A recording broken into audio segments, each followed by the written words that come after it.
যখন মুখ্যমন্ত্রী মমতা বন্দ্যোপাধ্যায় দিল্লিতে রয়েছেন, বৈঠক করছেন প্রধানমন্ত্রীর সঙ্গে, ঠিক তখন রাজ্যের বিরোধী দলনেতা শুভেন্দু অধিকারী তিনি পৌঁছে গেলেন নবান্নে। 4 বিজেপি বিধায়ককে নিয়ে নবান্নে গেলেন বিরোধী দলনেতা। একদিকে কেন্দ্রীয় প্রকল্পে দুর্নীতির অভিযোগ, অন্যদিকে বিরোধী দলকে বঞ্চনার অভিযোগ। নবান্নে হঠাৎই শুভেন্দু অধিকারীর এই অভিযান, হাতে ছিল তার পোস্টার, বাংলার মানুষকে বঞ্চিত করছে রাজ্য, অভিযোগ করেছেন শুভেন্দু অধিকারী। মুখ্য সচিবকে বঞ্চনার তথ্য বিরোধী দলনেতার।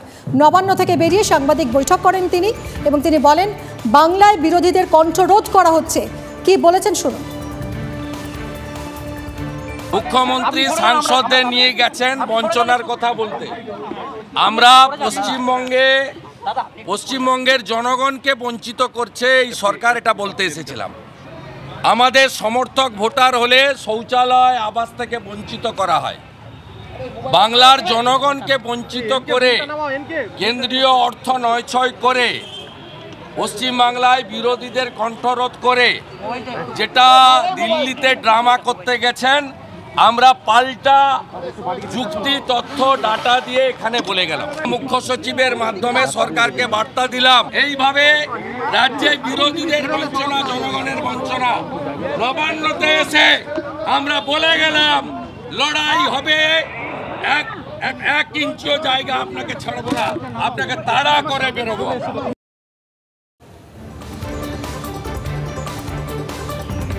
আমাদের সঙ্গে এই মুহূর্তে আমাদের প্রতিনিধিরা রয়েছেন, কথা বলবো সুপ্রিয়র সঙ্গে।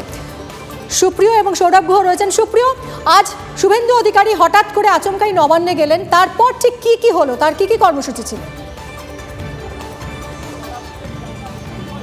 মিমি, দেখো, এ ধরনের যে একটা পরিস্থিতি হতে পারে তার একটা ইঙ্গিত কিন্তু আগে থেকে শুভেন্দু অধিকারী দিয়েছিলেন। কারণ রাজ্যের মুখ্যমন্ত্রী মমতা বন্দ্যোপাধ্যায় তিনি আজকে অর্থাৎ 20 তারিখে দিল্লিতে প্রধানমন্ত্রীর সঙ্গে দেখা করার সময় চেয়েছিলেন এবং সেই সময় পাওয়ার পর রাজ্যের বকেয়া প্রাপ্য নিয়ে সেখানে তিনি বেশ কিছু দাবি দাওয়া তুলেছেন। আর এই বিষয়কে সামনে রেখেই যখনই এই যে সময় পাওয়া যায় প্রধানমন্ত্রীর সঙ্গে দেখা করার, তারপরেই কিন্তু শুভেন্দু অধিকারী তিনি ইতিপূর্বেই যেটা ইঙ্গিত দিয়েছিলেন যে এই 20 তারিখে রাজ্যের কোথাও একটা প্রতিবাদ কর্মসূচি হবে এবং সেই প্রতিবাদ কোথায় হবে সে বিষয়টা তিনি স্পষ্ট না করলেও আমরা যেটা দেখতে পারলাম যে বেশ কিছু সময় আগেই একেবারে 4 জন বিধায়ক শঙ্কর ঘোষ, চন্দনা বাউড়িকে সঙ্গে নিয়ে একেবারে রাজ্যের প্রশাসনিক সদর দপ্তর বলা যেতে পারে নবান্নে পৌঁছে গেলেন বিরোধী দলনেতা শুভেন্দু অধিকারী এবং এটা কিন্তু অত্যন্ত তাৎপর্যপূর্ণ। এবং সেখানে পৌঁছে মিনিট 10-এরও বেশি সময় তিনি ছিলেন এবং সেখানে পৌঁছানোর পর মুখ্য সচিবের সঙ্গে তিনি সরাসরি দেখা করেন এবং সেখানে একটা স্মারকলিপি তুলে দেওয়া হয় এবং সেই স্মারকলিপির মধ্যে দিয়ে যেটা বিরোধী দলনেতা শুভেন্দু অধিকারী তিনি বেরিয়ে এসে যেটা দাবি করলেন যে কেন্দ্রের তরফ থেকে বিভিন্ন প্রকল্পকে সামনে রেখে রাজ্যকে যে টাকা দেওয়া হয়েছিল, সেই যে কেন্দ্রীয় প্রকল্প থেকে রাজ্যবাসী যে বঞ্চনার শিকার হচ্ছেন সেই বঞ্চনার বিষয়কে তুলে ধরেই কিন্তু এদিন এই স্মারকলিপি তুলে দেওয়া হয় এবং তার পাশাপাশি দুর্নীতির ইস্যু তো ছিলই।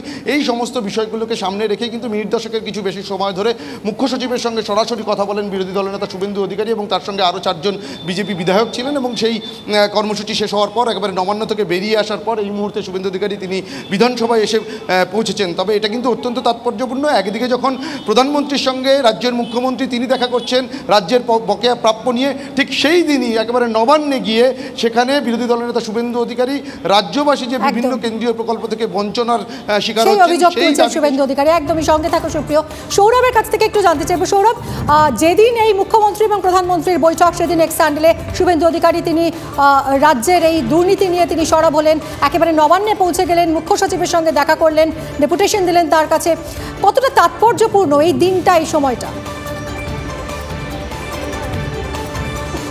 দেখো, এর আগে আমরা দেখেছি যে কেন্দ্রের বঞ্চনাকে হাতিয়ার করে পঞ্চায়েত নির্বাচনে সুফল পেয়েছে তৃণমূল কংগ্রেস এবং যেই সময়ে দাঁড়িয়ে রাজ্যের শাসক দলের বিরুদ্ধে বিরোধীরা বারংবার দুর্নীতির অভিযোগ করছিল, কিন্তু দুর্নীতির যাবতীয় অভিযোগকে পাশে সরিয়ে কেন্দ্রের বঞ্চনা ইস্যুকে কিন্তু চ্যাম্পিয়ন করতে পেরেছে নির্বাচনী ময়দানে তৃণমূল কংগ্রেস। এবং নেতাজি ইন্ডোর স্টেডিয়ামের সমাবেশ থেকে মমতা বন্দ্যোপাধ্যায় ইঙ্গিত দিয়েছেন এই কেন্দ্রের বঞ্চনা ইস্যুকে সামনে রেখেই আগামী লোকসভা নির্বাচনেও ভোট যুদ্ধে অবতীর্ণ হবে তৃণমূল কংগ্রেস। খুব স্বাভাবিকভাবেই যখন তৃণমূল কংগ্রেস ইতিমধ্যেই এই কেন্দ্রের বঞ্চনা ইস্যুকে সামনে রেখে তারা সাফল্য পেয়েছে পঞ্চায়েতে এবং একেই চ্যাম্পিয়ন করবার জন্য এই মুহূর্তে দিল্লিতে রয়েছেন, প্রধানমন্ত্রীর সঙ্গে দেখা করবেন, এই ইস্যুটাকে আরও বড় আকারে তুলে ধরবেন, সেই সময়েই কিন্তু কোথাও আমরা দেখলাম যে রাজ্যের বিরোধী দল বিজেপি তারা কিন্তু পাল্টা কেন্দ্রের বহু প্রকল্প বাংলার মানুষ পাচ্ছে না সহ নানা দুর্নীতির অভিযোগকে হাতিয়ার করে মুখ্য সচিবের সঙ্গে দেখা করলেন।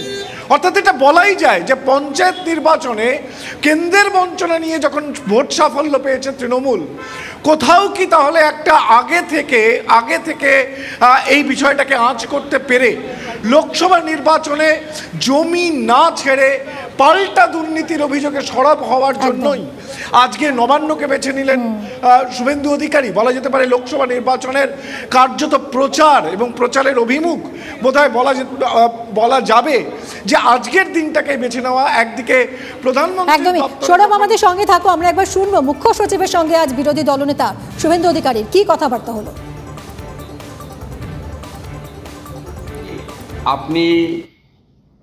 আমরা আপনাকে হাফ অ্যান আওয়ার আগে আপনার পিএকে জানিয়েছিলাম, আপনার পিএ অ্যালাও করেনি, রিজেক্টও করেনি। তো আমরা ওয়েট না করে এখানে এসেছি। আমি শুভেন্দু অধিকারী, বিরোধী দলনেতা, আমার সাথে 3 জন এমএলএ রয়েছেন, ডক্টর শঙ্কর ঘোষ, বিশাল লামা এবং শ্রীমতী চন্দনা বাউরি।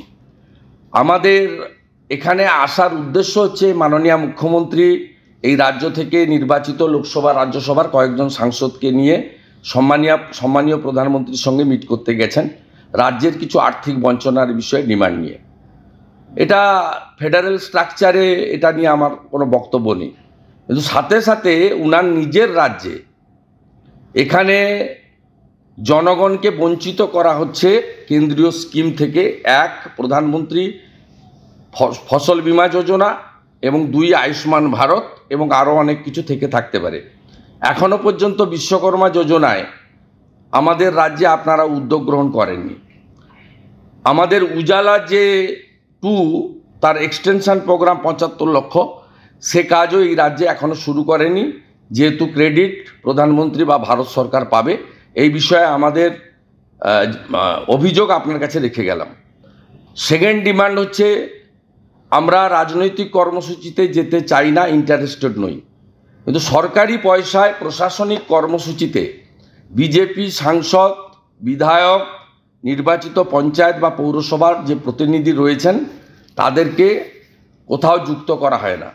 সম্প্রতি আপনি নিজে উপস্থিত ছিলেন, আপনার সমস্ত গুরুত্বপূর্ণ প্রিন্সিপাল সেক্রেটারিরা ছিল।